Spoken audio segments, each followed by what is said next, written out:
Buenos días a todas, a todas. Soy José María Medina, director de Prosalus. Me han pedido que modere esta segunda mesa, más centrada ya en la temática de lucha contra el hambre. En las últimas 2 décadas hemos tenido importantes compromisos en lucha contra el hambre. En el año 96, la primera Cumbre Mundial de la Alimentación fijó un objetivo de reducción a la mitad del número de personas hambrientas. En el año 2000, dentro de la Declaración del Milenio, se incorporó una meta en el Objetivo 1 de reducción a la mitad del porcentaje de personas hambrientas a nivel mundial. Ese mismo año se creó una relatoría especial sobre el derecho a la alimentación dentro de los procedimientos especiales de Naciones Unidas. En el año 2004 se aprobaron dentro del Consejo de la FAO unas directrices voluntarias para la realización del derecho humano a la alimentación, y así podríamos seguir revisando lo que se ha movido en la agenda de lucha contra el hambre en estas 2 últimas décadas, y veremos que hay muchos compromisos. Sin embargo, los resultados no están a la altura de esos compromisos. Se ha avanzado mucho menos de lo que se esperaba. En el año 2008 tuvimos una crisis alimentaria muy importante que dejó ver algunas cosas significativas. Nos dejó ver que algunos de los avances que se han tenido son muy débiles y se pueden perder si no se les da continuidad en el apoyo. Y nos dejó ver también que el problema del hambre es un problema multicausal, complejo, que requiere abordaje muy diferente, que requiere estar atento a diferentes tipos de políticas que pueden estar incidiendo en la generación del problema en cada contexto concreto. Por eso, en esta segunda mesa, relacionada con el papel que se le está dando a la erradicación del hambre y a la realización de la seguridad alimentaria y del derecho humano a la alimentación en la Agenda Post-2015, tenemos invitados a 5 personas de diferentes ámbitos, con diferentes recorridos y experiencias, para intentar abordar el problema desde diferentes enfoques y intentar tener entre todos y con las personas que estáis como asistentes, también con vuestras intervenciones y preguntas, una visión un poquito más completa, compleja de este problema. La dinámica que vamos a seguir en la mesa, dado los tiempos limitados que tenemos, deberíamos estar terminando esta mesa hacia la 1:30, según nos dijeron en la organización. A cada participante le vamos a hacer una pregunta muy concreta relacionada precisamente con su sector, y le vamos a pedir que en 5, máximo 7 minutos dé las pinceladas básicas del tema. Si algún otro miembro de la mesa quiere tener una reacción breve, le podríamos dar menos de 1 minuto para que hay inmediatamente reacciones, y seguiríamos con la siguiente pregunta para completar las 5 visiones. Luego tenemos 3 personas en fila 0 que también tendrán un par de minutos o 3 para hacer sus comentarios o preguntas, y luego abriremos el diálogo para que todo el mundo pueda preguntar, comentar dentro del tiempo que tenemos disponible, y de esa manera intentar tener una visión lo más amplia posible. A los ponentes, cuando se hayan acercado los 5 minutos, yo les enseñaré la tarjeta de que le quedan como máximo 2 para que vayamos ajustando los tiempos. Para no dilatarnos mucho, lo que haré será ir introduciendo y presentando muy brevemente a cada uno de los participantes conforme le vayamos a formular la pregunta. Y en este sentido, la persona que va a abrir el diálogo va a ser Arturo Angulo, que está sentado a mi izquierda. Arturo es ingeniero agrónomo, especialista en políticas públicas, y ha tenido una experiencia interesante de unos 7 años de trabajo con FAO en el terreno en diferentes países, en Nicaragua, en Angola, en Guatemala, y en la actualidad está precisamente colaborando en la Oficina de Representación de FAO en España. Y precisamente por ese ámbito en el que ahora mismo le toca trabajar, le planteamos la pregunta de cuál es el diagnóstico y cuáles los desafíos para que oferta y demanda de alimentos sean sostenibles dentro de esta Agenda Post-2015 que vemos en la que los temas de sostenibilidad tienen tanto peso. Arturo. Pues muchas gracias, José María, y un saludo a todos, y es un gusto estar aquí en esta escuela, donde no he estudiado. Yo creo que es clave, ¿no?, la relación entre oferta-demanda y contextualizarlo. Realmente hoy se puede decir, y se dice que realmente hay alimentos para todos. Estamos produciendo alimentos para al menos 9.000 millones de personas, y en el planeta estamos unos 7.200. Con lo cual, digamos que no hay una falta de producción global, en términos globales. Sin embargo, estamos asistiendo a una realidad en la que, bueno, según los datos de hoy mismo del SOFI, tenemos 795 millones de personas que no tienen una nutrición adecuada. Con lo cual, podría parecer que hay unas necesidades productivas para esas personas que no se alimentan convenientemente. Las necesidades de gap entre lo que estas personas consumen y lo que deberían consumir para tener una dieta adecuada es menos del 2% de la producción mundial de cereales. Y en cambio estamos tirando o teniendo pérdidas en alrededor de un 30% de la producción que producimos. Con lo cual, digamos que en este momento el problema no es un problema de producción en términos globales. ¿Eso quiere decir que hay un equilibrio y hay una sostenibilidad a futuro entre oferta y demanda? Pues no. Vamos a asistir a un proceso. Hay varias tendencias. Una que es el incremento de la población. Se estima que llegaremos a unos 9.000 millones alrededor del 2050, que de momento, si estamos produciendo para 9.000, pues lo tenemos, ¿no? Pero bueno.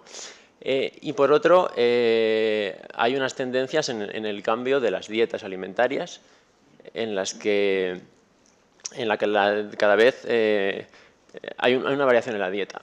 Y esta es una de las claves importantes en las que yo quería hacer énfasis para que lo analicemos, ¿no? No es una cosa automática las tendencias. Estamos en unas tendencias que, como comentaba Ignacio al principio, no son adecuadas y por eso estamos hablando hoy de los objetivos por 2015, porque si seguimos las tendencias, ambientalmente, socialmente y productivamente, nos vamos al carajo, ¿no? Entonces, ¿qué tenemos que hacer? Tenemos que analizar cómo podemos variar esas tendencias. Y la cuestión de qué demanda generamos es una cuestión tendencial sobre la que podemos trabajar y mucho. Entonces, aquí entra algo que es muy importante, que son las dietas. ¿Qué dieta queremos que se conviertan en unas dietas adecuadas para las sociedades en las que vivimos? Para una dieta de los países industrializados actuales, totalmente descompensada, con unos 3.300 kilocalorías por persona, que pues es completamente insostenible a nivel global. Y es completamente insostenible también para nosotros. Ya estamos viendo que las estimaciones por parte de la Organización Mundial de la Salud nos están hablando que si seguimos esta tendencia vamos a llegar a un 50% de obesidad en Europa en las próximas décadas. Entonces, ese no es un escenario posible, el ir hacia unas dietas excedentarias en consumo energético. Entonces, tenemos que ir a otro tipo de dietas. Y ese otro tipo de dietas, con un consumo óptimo en torno a los 2.700 kilocalorías y con alrededor de unos 100 gramos de proteína diaria, pues tienen una característica, que en cuanto a huella de carbono, tienen una huella de carbono, una cuarta parte de huella de carbono que la dieta excedentaria que estamos teniendo ahora. Y a nivel de huella ecológica, medida como hectáreas por año y persona, también necesita una tercera parte de la dieta que actualmente tenemos. Entonces, ¿qué conclusiones llegamos? Pues por un lado tenemos que profundizar mucho en las cuestiones de educación alimentaria, regulaciones sobre los consumos alimentarios y repensar y reflexionar sobre el modelo de producción y consumo que estamos teniendo. Creemos que la Agenda post 2015 en este sentido abre un escenario importante porque nos está obligando a mirar con una mirada global. No es el ir como cooperantes a decir tú tienes que hacer esto, sino estamos mirando el planeta en su conjunto, estamos haciendo un análisis de conjunto y estamos poniendo soluciones en las que nosotros nos implicamos. Y nosotros implicamos transformando y variando nuestras dietas. Y todo esto vinculado, no sé cómo voy de tiempo, 2 minutos. Bien, pues todo esto vinculado, este cambio del modelo de producción y consumo tiene que estar muy vinculado a los sistemas rurales, a la sostenibilidad en la producción por parte de los agricultores, al fomento de la agricultura familiar en este sentido. Y si eso lo conseguimos, pues seguramente vamos a conseguir que ese equilibrio, volviendo a la oferta y la demanda, en algunos ámbitos, hay suficiente oferta global, pero no hay capacidad de cubrir la demanda de algunos. Y muchos, como veíamos en las presentaciones anteriores, muchas de las personas que tienen esa demanda son pequeños agricultores son familias agrícolas que no tienen acceso a medios de producción o a renta suficiente para cubrirlo, ¿no? Entonces, el que esas personas mejoren sus sistemas de producción, se vinculen a un mercado sostenible, puede hacer de una manera más natural el hecho de que haya ese equilibrio en la oferta y demanda en el nivel global, ¿no? Muchísimas gracias, Arturo, por la claridad y por la concisión y ceñirte al tiempo. No sé si hay alguna reacción rápida de la mesa o podemos pasar al siguiente ponente. Bien. A mi derecha está Unai Aranguren. Unai es responsable de formación de Ene Vizcaya, un sindicato agrario con 40 años de trayectoria que tiene por principal objetivo impulsar la soberanía alimentaria en el País Vasco. Este sindicato es miembro de COAG a nivel nacional, pero también de la Coordinadora Europea de Vía Campesina y, por tanto, de Vía Campesina Internacional. Y, precisamente, Unai es uno de los representantes de la región Europa en el Comité Coordinador Internacional de la Vía Campesina, lo cual nos interesa muchísimo para esta mesa, y, además, está inmerso a nivel personal en un proceso de incorporación al campo. Y la pregunta que le queríamos hacer a Unai es ¿qué implicaciones y qué enfoques conlleva el considerar la alimentación como algo más que un producto cualquiera de comercio, como un derecho humano? Unai. Pues, gracias por la invitación. Gracias, Arturo, por dejarme 2 minutos más para mí. Yo antes solía presentarme diciendo que era fruticultor, luego cambié porque verdaderamente nos han dividido por sectores. Luego decía que era agricultor y ahora digo que soy campesino porque vivo en el campo, vivo en un pueblo de 30 habitantes donde solo quedamos yo, mi pareja y un ganadero mayor que se ha quedado con la mayor parte de las tierras para poder sobrevivir. Me han dicho que hable sobre el derecho a la alimentación y me gustaría enfocarlo en 2 sentidos. El derecho que tenemos los campesinos y campesinas que producimos alimentos y el derecho de la ciudadanía de consumir esos alimentos, ¿no? Y me gustaría dar algunas ideas, algunos retazos. Por ejemplo, ahora mismo en Europa, cada 3 minutos está desapareciendo una granja. Entonces, durante esta sesión de 3 horas, seguramente 60 granjas van a desaparecer en Europa, lo que eso supone para la producción, pero también para el consumo, que igual unas 600 o 700 familias van a dejar de consumir productos sanos de temporada y locales, ¿no?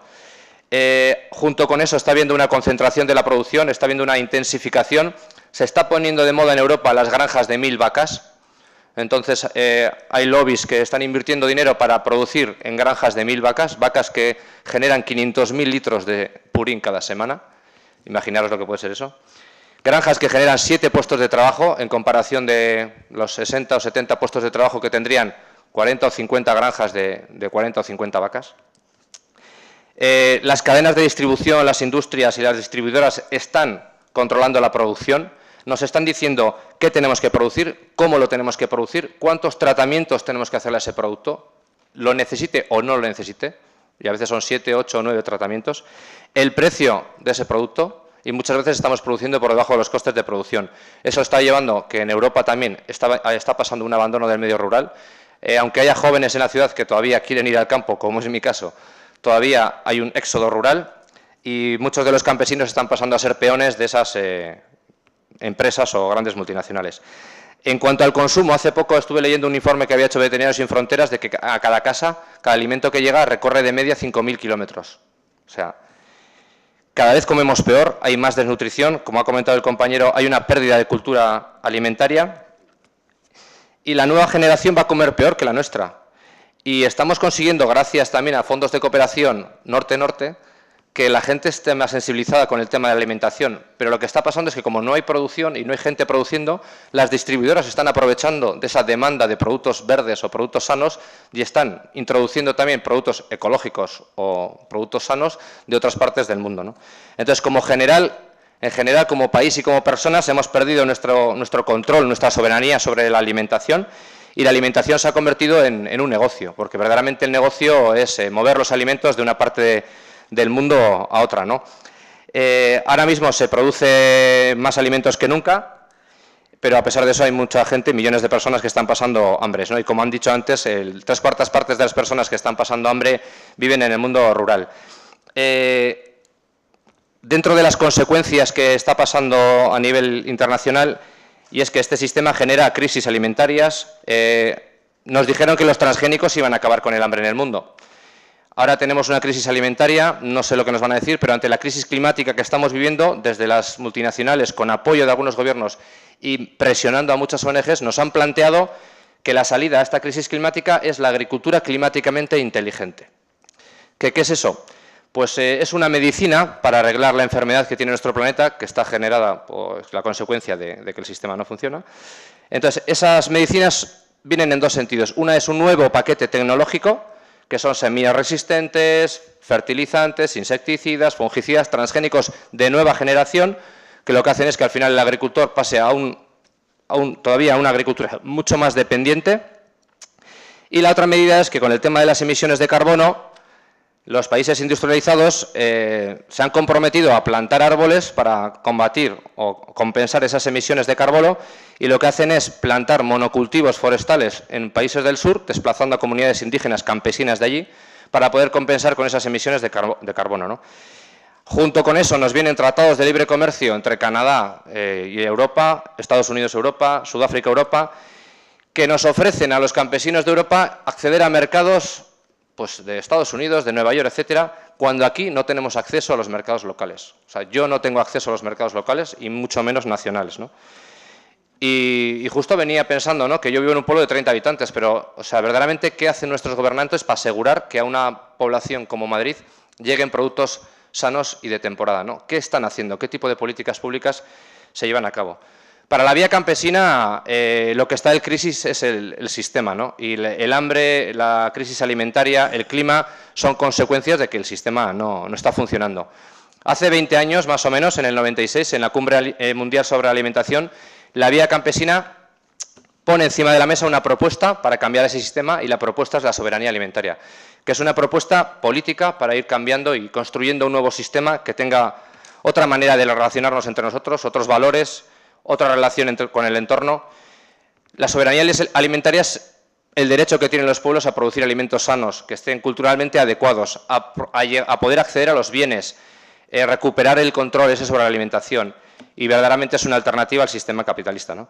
Y el reto que tenemos ahora es cómo construir esa soberanía alimentaria desde lo local, ¿no? Necesitamos acceder a los bienes, necesitamos formación en modelos agroecológicos, no solo en productividad, sino en autonomía, en investigación.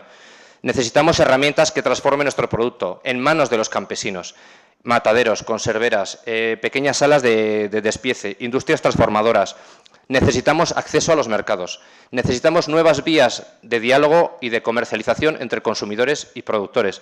Necesitamos políticas públicas. Hace poco estuvimos haciendo una guía de políticas públicas para pequeños ayuntamientos de cómo desde su día a día pueden facilitar el desarrollo de la soberanía alimentaria de nuestros pueblos, ¿no? Cómo con la compra pública en los comedores escolares, cómo se puede potenciar mediante pliegos o mediante la presión de los padres y de las madres, que en esos comedores o en esa compra pública verdaderamente se potencie la economía local, ¿no? Pero sobre todo necesitamos más campesinos y más campesinas. Mantener lo que tenemos ahora y producir y animar a la gente joven a que se ponga a producir, porque verdaderamente ese es el reto, ¿no? Porque al igual que la educación y la sanidad, para nosotros la alimentación queremos que vuelva a ser un derecho y no un negocio como está siendo ahora mismo en manos de las multinacionales, ¿no? Y para acabar, yo sí que diría que me gustaría convertir un poco en agentes activos de cambio a todas esas personas que pueden vivir en la desigualdad, ¿no?, y que son víctimas de esas crisis alimentarias, de esas crisis climáticas o de esas crisis migracionales, ¿no? Gracias. Muchas gracias, Unai, también ceñido al tiempo. No sé si hay algún miembro de la mesa que quiera alguna reacción, algún minuto, ¿no? ¿Podemos seguir? Muy bien. En tercer lugar, va a participar Ana Regina Segura, que está en este extremo de la mesa. Ana Regina es ingeniero agrónomo, egresada también de esta casa, especialista en economía agraria, ha ocupado diferentes puestos públicos a lo largo de su carrera y en la actualidad trabaja como jefa de área de desarrollo rural y seguridad alimentaria en el Departamento Sectorial de la Agencia Española de Cooperación Internacional para el Desarrollo. Y a Ana Regina le queremos preguntar precisamente por el tema central de la jornada de hoy, ¿con qué profundidad se están incluyendo las cuestiones de alimentación y sostenibilidad productiva en los borradores de Agenda post-2015 que se están manejando en este proceso de negociación intergubernamental. Bueno, pues muchas gracias por estar aquí, que me siento siempre como en mi casa.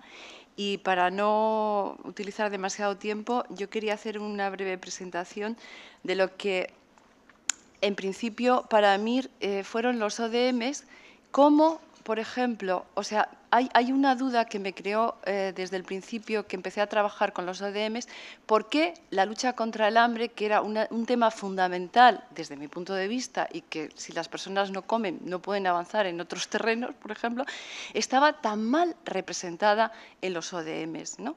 Era el 1C del objetivo, tal, o sea, estaba muy dejada de lado.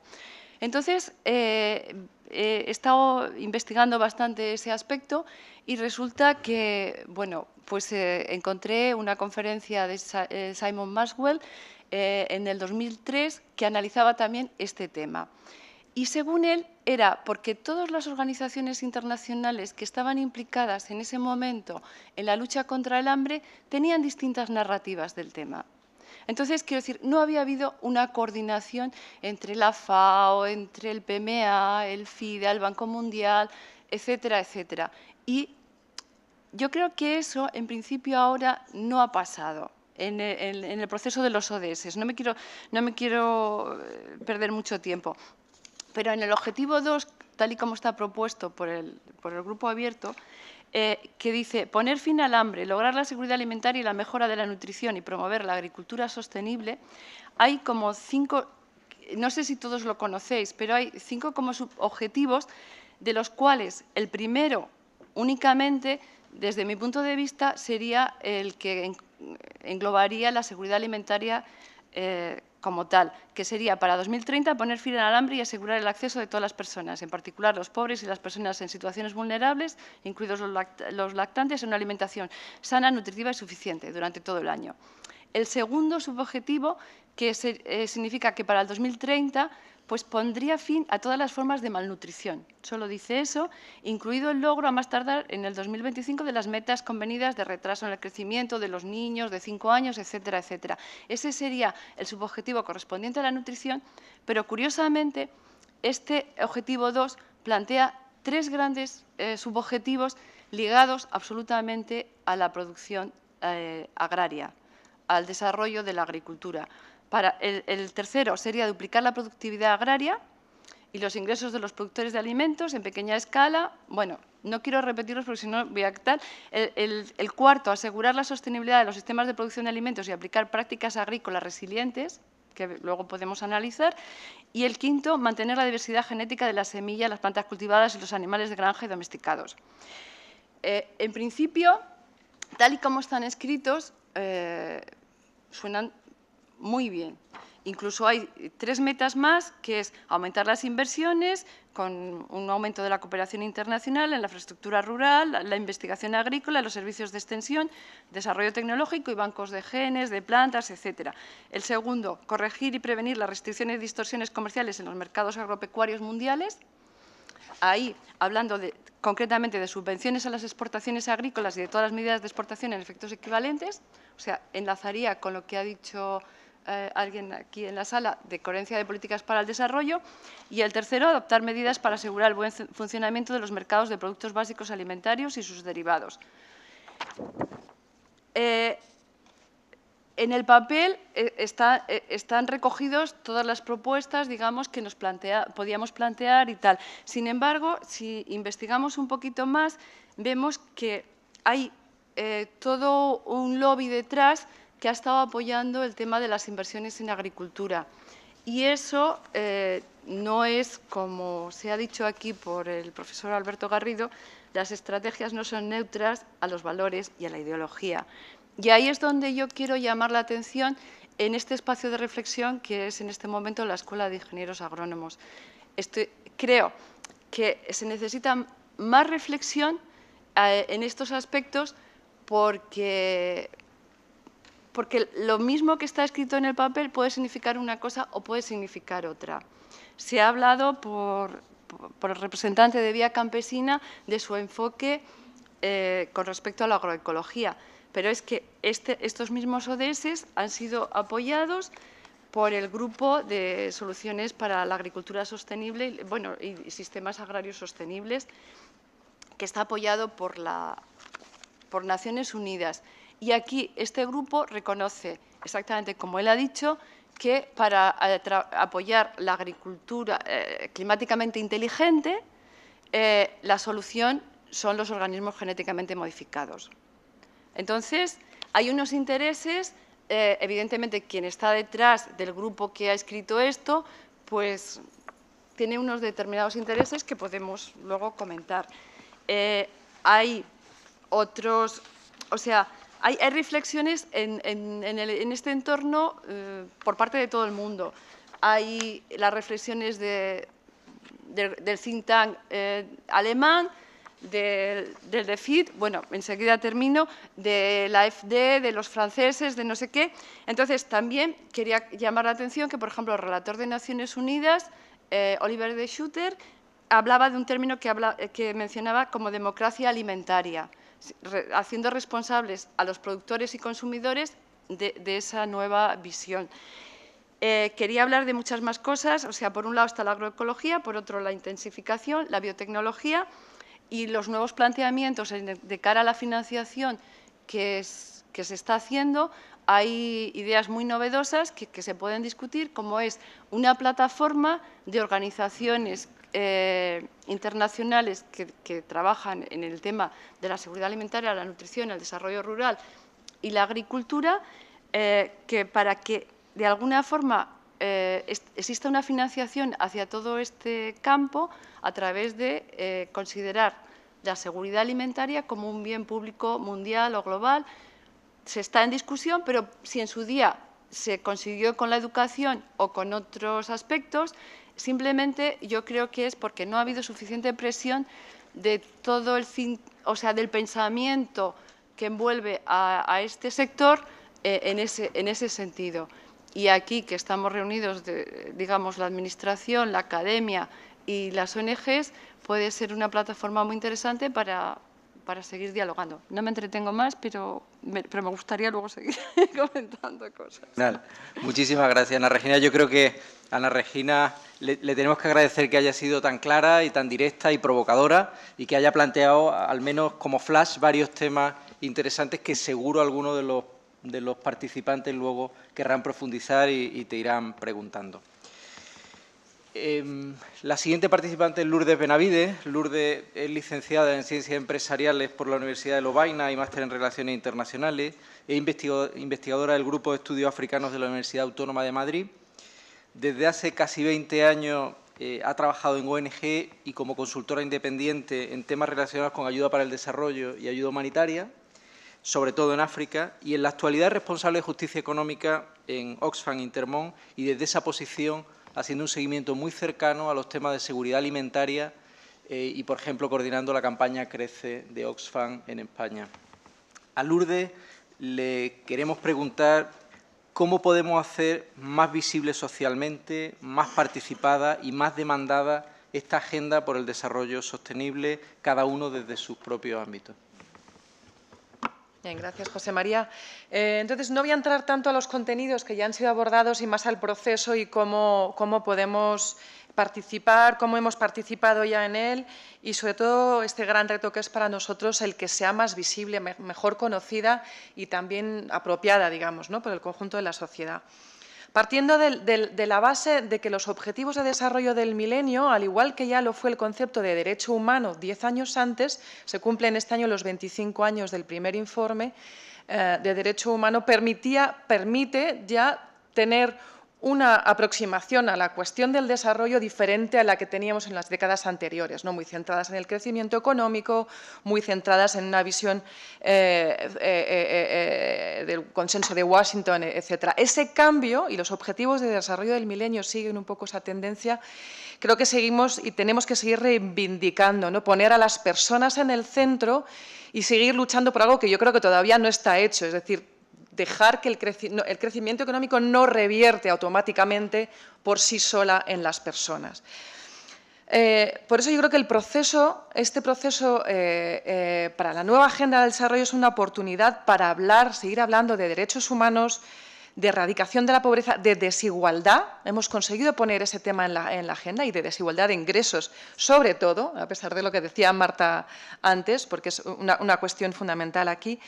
Y romper con esta tendencia que tenemos de desconfianza hacia lo multilateral, la incapacidad de cooperar y de poner juntos, ¿no?, estados para decidir sobre las políticas que nos llevarían a un mundo más justo, a un mundo más equitativo. Entonces, ese yo creo que es el gran reto.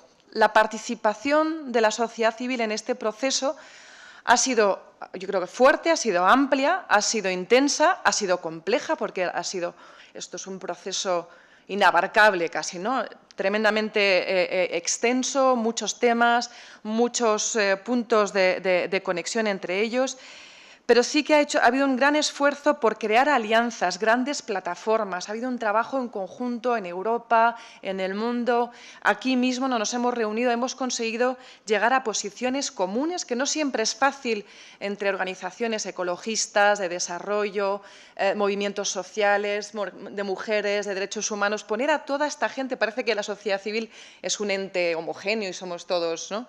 Pero no, o sea, llegar a posicionamientos comunes, defenderlos en los foros y en el proceso ha sido y es parte de nuestro esfuerzo. Y ahí también yo creo que el esfuerzo de la universidad, el esfuerzo de las organizaciones que desarrollan conocimiento, análisis, investigación, evalúan lo que ha pasado, rendición de cuentas, exigen también a los gobiernos esa rendición de cuentas, ha sido importante. Quizás algo que destacaría en este proceso ha sido la conexión mayor que hemos tenido entre organizaciones del sur y organizaciones del norte, del este, del oeste. Uno de los puntos más débiles del proceso que llevó a los Objetivos de Desarrollo del Milenio era la ausencia de las sociedades del sur, de las voces del sur, y ahí ha habido un esfuerzo grande por intercambiar, crear espacios, canalizar esas voces del sur, favorecer presencia de testigos y de personas que en su propia vivencia son las mejores personas que pueden hablar de la cuestión del hambre y de la inseguridad alimentaria. Y ese esfuerzo también llevado pues, a la interlocución con el Gobierno, a la presión política, al lobby, al trabajo con Naciones Unidas, en la Unión Europea, etc. O sea, la participación ha sido muy intensa, sigue siéndolo. Este es un momento, como ha dicho Marta, que está todavía todo el final por escribir. Y nos jugamos, yo creo, un marco que sí que va a ser importante, y ahí entro un poco en la parte de la visibilidad social, porque por primera vez es un marco que no solamente es un marco que se aplica a ciertos países que son los que están, digamos, en situación de mayor debilidad, de mayor pobreza, sino que se aplica a todos. Es un marco universal. Por lo tanto, una herramienta quizás todavía más clara para que cada uno de nosotros, ciudadanos, ciudadanas, lo hagamos nuestro y exijamos no solamente justicia social a nivel internacional, sino también aquí, ¿no? Y esta era quizás una pregunta para Marta. ¿Qué están haciendo otros ministerios, más allá del Ministerio de Asuntos Exteriores? ¿Cómo esta agenda se conoce en otros ministerios? ¿Se está incorporando? Va a abordar las cuestiones sociales, las cuestiones económicas, las cuestiones de pobreza, desigualdad, fiscales, comerciales, etcétera, etcétera. Entonces, es un reto grande el de la visibilidad social, está claro, es complejo de explicar. Si ya los Objetivos de Desarrollo del Milenio eran difíciles de explicar y era un marco muy sencillo, excesivamente simplista, sin duda, ahora que tenemos 17 objetivos, casi 200 metas, un montón de indicadores, que hemos tratado de que dentro de ese marco estén análisis de las causas, de las raíces de la pobreza, de la desigualdad, que vayamos a las políticas y a las soluciones realmente que se debe aportar para estos objetivos de desarrollo sostenible. Esto es muy difícil de explicar, es muy difícil de compartir. Es importante que lo hagamos, pero ante ese dilema de lo simple o lo complejo o de lo comunicable o lo más difícil de comunicar, desde luego, y creo que también aquí hay desacuerdo dentro de la sociedad civil, yo opto por esta complejidad que yo creo que es el reflejo de lo que es la sociedad y la política y que necesitamos poder abordar y poder trasladar a la sociedad en su conjunto. Por tanto, yo creo que es esencial ese trabajo que podamos hacer de comunicación. La universidad juega un papel importante, la educación desde una edad temprana. Los medios de comunicación, no los hemos mencionado todavía, pero los medios de comunicación tienen una gran responsabilidad. Los espacios para hablar de estas cuestiones en nuestra sociedad de la información son tremendamente estrechos y son siempre en titulares, ¿no? En 140 caracteres. Es muy difícil explicar esto. Hay que también poder explicarlo en 140 caracteres, pero hay que tener espacios para profundizar también. Lo dejo ahí y veremos ahora en el debate si hay más preguntas. Gracias, José María. Muy bien, muchas gracias, Lourdes.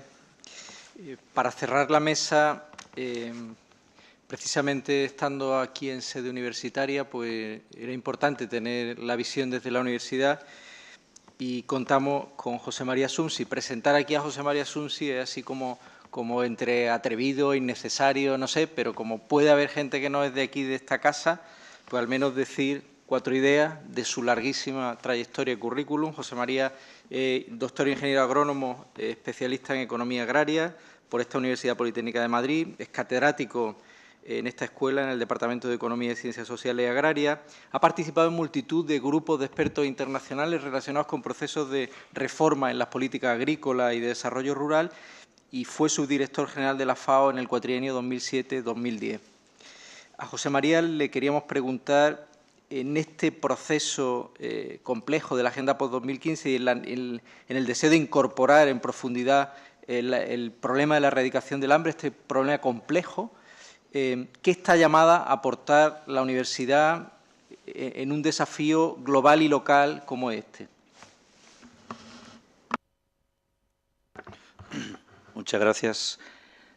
Antes de responder a la pregunta que se me formula directamente, no puedo resistirme a la tentación, desde mi experiencia en lo que es la arena internacional y Naciones Unidas, de decir que yo creo que sin menoscabo de que esta nueva agenda post-2015 presenta algún avance importante, como por ejemplo todo el proceso de diálogo y discusión, y en particular el punto 17, implementación, yo creo, por lo menos tengo serias dudas de que el camino adoptado sea el camino correcto.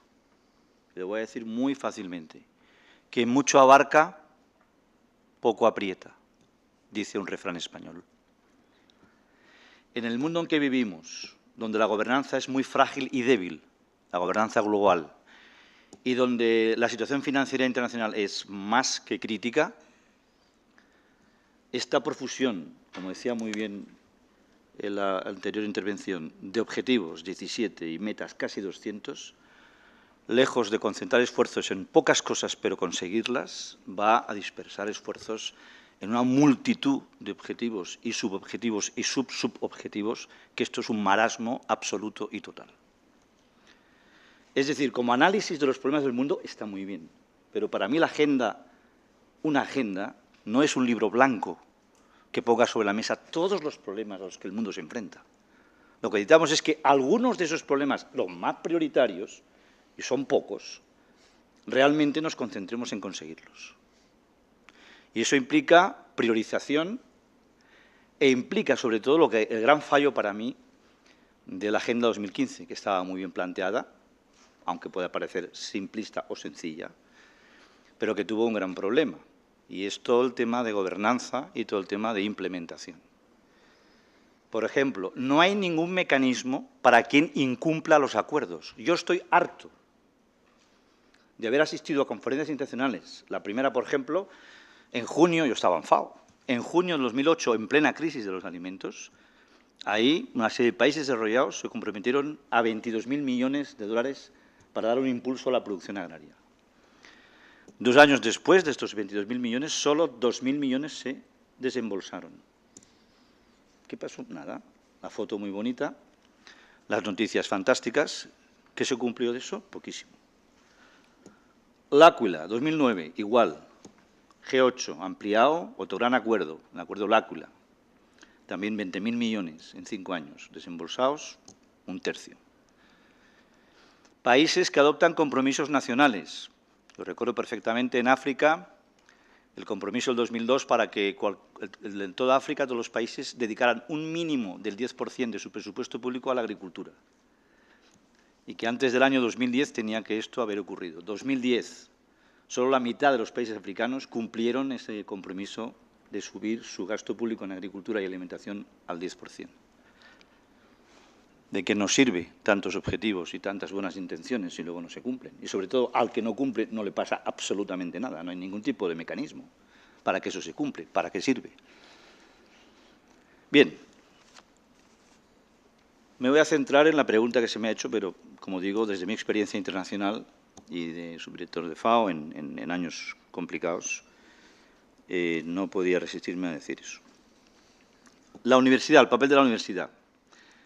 Pues la universidad tiene un papel, en mi opinión, muy relevante, que no sé si cumple debidamente. Otra cuestión es si lo cumple debidamente o no, pero en teoría la función de la universidad debe ser muy trascendental en la consecución de algunos objetivos clave, y yo me voy a centrar, como es normal, en el objetivo hambre. La contribución de la universidad yo creo que tiene tres ámbitos. El ámbito tecnológico, el ámbito de la investigación y desarrollo, innovación, conocimiento, transferencia tecnológica, todo lo que sea ámbito del conocimiento, creo que es una tarea fundamental. Dos, la cooperación técnica, dentro del mundo de la cooperación al desarrollo. Y tres, la universidad debe ser una fuente importante de expertise. El mundo se enfrenta a problemas muy complejos, muy complejos. Voy a citar solo dos ejemplos. Cambio climático o el tema del hambre. Son complejos porque son problemas multidimensionales, son problemas poliédricos, son problemas con enormes interacciones entre distintos sistemas de producción, distintos sectores, distintas culturas, etcétera, y son problemas muy complicados. ¿Qué puede aportar, muy brevemente, voy a decir qué puede aportar en estos tres ámbitos la universidad? Pues en el ámbito primero, que es el ámbito del conocimiento, de la tecnología, creo que el papel es muy importante, porque yo creo que a largo plazo, en el horizonte 2050, vamos a necesitar producir más alimentos, pero ya no vale producirlos de cualquier manera. No vale producir más. En esta escuela, yo cuando estudié hace ya muchos años, cuando se nos explicaba cultivos, cuando se nos explicaba ganadería, lo importante era producir más, era aumentar la productividad. Esto ya no vale. No sé si las escuelas de agrónomos han hecho el cambio suficientemente, pero es importantísimo que realmente toda esa nueva idea de la producción sostenible sea realmente un eje central de la enseñanza y de la investigación en las escuelas de agrónomos. No es bastante producir más, hay que producir más, pero hay que producir alimentos de mayor calidad y sanos, y sobre todo conservando el medio ambiente y no complicando el cambio climático. Por tanto, este es un reto fundamental, porque producir más no es tan complicado.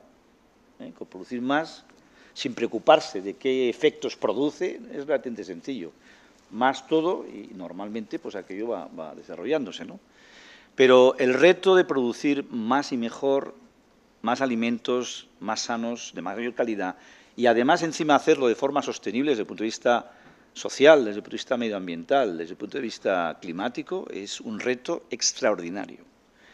Y ese reto yo creo que no se va a poder abordar con éxito sin el concurso de las universidades y de toda la investigación y educación y formación, que es una de las funciones clave de la universidad. Por tanto, en el ámbito del hambre en el mundo, el papel de la universidad española e internacional en cualquier país del mundo es absolutamente clave y fundamental.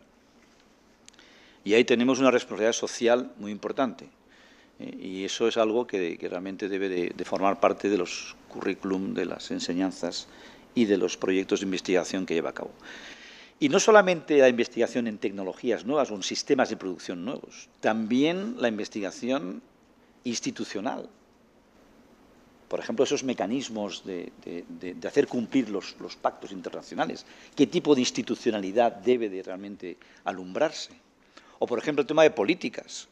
No todo se resuelve con tecnologías. Las tecnologías, hay algunas que ya están disponibles, pero que apenas se adoptan. ¿Por qué? Porque no hay ni la institucionalidad ni las políticas adecuadas. Por tanto, la investigación, el conocimiento debe ser no solamente en la parte más tecnológica, no solamente la cosa esta de cómo producir mejor tal o cual cultivo, o qué tipo de variedad puede adoptarse mejor, o qué tipo de producción animal, o qué sistema de producción animal. Es también una investigación institucional, social, y una investigación y conocimiento en políticas que promuevan la seguridad alimentaria y promuevan la reducción del hambre en el mundo. El segundo tema es cooperación. Muchos de los países en desarrollo se enfrentan a un problema de falta de capacidades y, por tanto, la cooperación técnica es esencial y es fundamental. Una cooperación técnica, por supuesto, no paternalista, una cooperación técnica no desde fuera, por tanto, una cooperación que sea de alguna forma desde dentro, apropiada y, por supuesto, bajo el control y bajo el entorno del país que es el receptor de este tipo de cooperación técnica. Hay que también cambiar un poquito el mecanismo de cooperación técnica, pero en definitiva creo que la universidad debe jugar un papel muy importante y de hecho lo estamos jugando en proyectos de cooperación técnica que estamos de alguna forma prestando asistencia técnica a países en desarrollo en ámbitos relacionados con la alimentación y la seguridad alimentaria. Y este es un tema que debemos reforzar extraordinariamente porque, repito, hay muchos países en desarrollo que requieren este apoyo a través de la cooperación técnica que permita luego, en una siguiente fase, el empoderamiento de esos países y tener sus propias capacidades técnicas. Es decir, que es una cooperación técnica un poco distinta de la clásica que desde fuera se hace una serie de cosas y se desaparece, sino que es realmente una cooperación técnica que debe instalar capacidades en los países para que esos países sean autosuficientes a medio o largo plazo. Y por último, y termino ya, como he dicho, el tema de la expertise. La universidad es una fuente de expertise. Voy a poner un ejemplo que va a permitir que todo el mundo lo entienda fácilmente. En el panel intergubernamental de cambio climático hay un panel de expertos de cambio climático, donde la mayoría de las personas, de los miembros que componen este panel de alto nivel para el estudio del cambio climático son personas que provienen de la universidad y de centros de investigación. Es ahí donde está la ciencia. Si queremos saber desde el punto de vista científico si hay realmente cambio climático o no y qué problemas plantea y qué predicciones hay, tenemos que recurrir a la expertise de la universidad.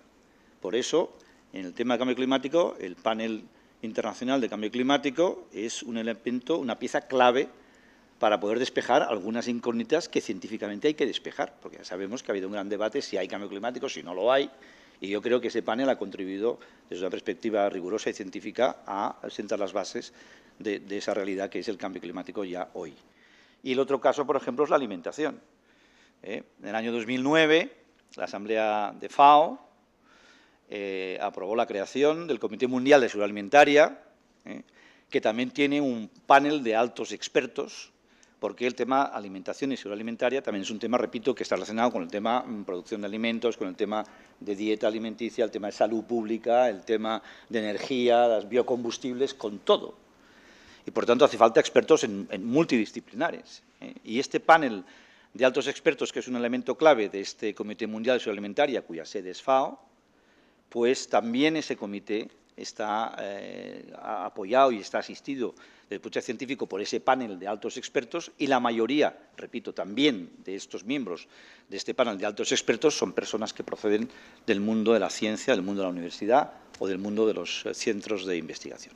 Por tanto, estas tres son para mí las funciones fundamentales de la universidad y realmente debe jugar ese papel para poder aportar los elementos, como digo, de innovación, los elementos de cooperación y los elementos de expertise para poder avanzar lo más rápido posible en este gran objetivo que es eliminar el hambre en el mundo. Muchas gracias. Muchas gracias, José María.